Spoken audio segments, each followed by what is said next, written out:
Welcome to the deep dive. Today we're looking into something that seems, well, quite simple on the surface, but holds just incredible depth. We're talking about Yongzi ghost stones. That's right. They might look like just game pieces, but the story behind them, it's really something else. Exactly. We've gathered quite a bit of material, articles, notes, and our plan today is really dig in and understand what makes these stones so special, such a significant cultural item. And it's not just about what they are. We want to get into the why. Mm. Why are they seen as this masterpiece of tradition and, well, human ingenuity? Okay, let's start with how they look, their appearance. Because it's quite striking. You see a black stone, you think, okay, it's black. Pretty straightforward. But then you get it in the sunlight, and the description is, it shimmers with a greenish hue like a serene autumn pool. That's beautiful imagery. It really is. And there's more.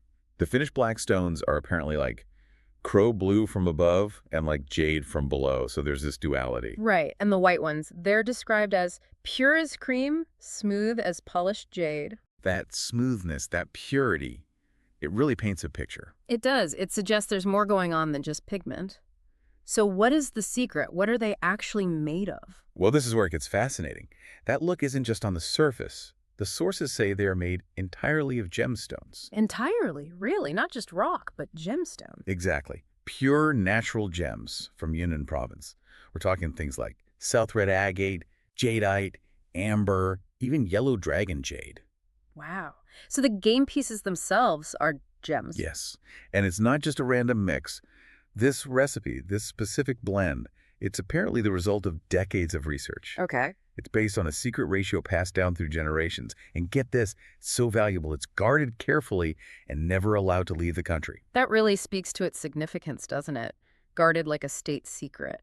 Absolutely. It ensures these stones remain quite exclusive and profoundly valued. So, okay, you have these precious materials. How do you turn them into these perfectly shaped stones? The process sounds intense. It really does. First, they grind these gems into a superfine powder, Okay. then blend them according to that secret ratio, and then they melt it at an incredible 1,200 degrees Celsius. 1,200 degrees, that's volcanic heat, basically. Pretty much. Yeah. Then, imagine this. They dip a metal rod into this molten gemstone mixture, Right. and then drops are carefully placed onto an iron plate to cool and form the stones. It sounds almost like glass blowing, but with gemstones. That precise placement. Yeah. It sounds incredibly difficult. How demanding is that work? Immensely demanding. The sources mention blinding light from the furnace and searing heat that actually burns the skin. It's described as much harder than it looks. I can only imagine. It sounds dangerous, honestly. It does, and the precision needed. It's staggering. Think about it. The slightest shift in rhythm, a needle's movement, a drop's fall, a flick of the wrist can affect the final product. So every single stone requires this perfect rhythmic movement. Exactly. Achieving that uniformity, that perfect shape and size, time after time, it requires relentless, daily practice. It's a true craft, honed through sheer dedication. That level of craft, that history, it makes sense. There's a story here, and our sources say Yongzi has quite a past. It originated back in the Ming Dynasty. That's right, centuries ago. But here's the twist. This unique art, this tradition, it was actually lost during the late Qing Dynasty. Lost. How does something like that get lost? Well, historical upheaval, changes in society. The specifics aren't detailed, but the knowledge, the exact techniques, the secret ratio, it vanished. For generations, it was just gone, a forgotten art. Wow. So this craft we're talking about almost didn't survive. Exactly. But then comes the restoration story. Yeah. It was Master Li Guowei and his family who took on this, well, monumental task. What did they do? How did they bring it back? They went back to the beginning. They studied ancient texts and experimented for over 30 years. Imagine now, 3 decades of trying, failing, adjusting. Yeah. Endured countless failures, as the source puts it. 30 years. That's incredible dedication. It really is. Just to resurrect this one ancient craft, it's like these stones were reborn, as one source says, as these small but extraordinary pieces through sheer perseverance. That story alone, the loss and rediscovery, it had so much weight. And it explains why they're considered more than just game pieces today. Absolutely. They're seen as a national treasure, even used as diplomatic gifts. Right, which is a huge step up from just being used in a game.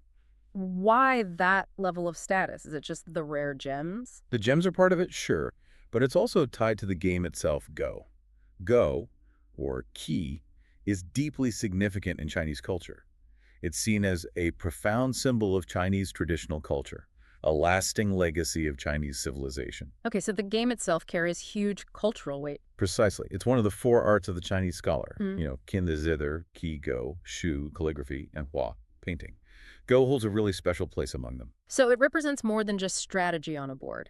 Oh, much more. It reflects philosophy, life itself, strategy, patience. The sources say each piece embodies the essence of heaven and earth and is the artisan's answer to tradition. It's culture, history, and philosophy, all captured in these small stones. Amazing. So we went from what looks like a simple black and white counter Mm-hmm. to uncovering gemstone materials, an incredibly demanding craft, a lost and found history, and deep philosophical meaning. It really changes how you might look at one. It absolutely does. So after this deep dive, what does this all mean for you listening right now? How might it shift your perspective? Well, it definitely makes you think, doesn't it? Yeah. How many other things around us, things that seem ordinary or simple, might actually hold these incredible, complex stories of human skill, history, and deep cultural meaning, just waiting beneath the surface?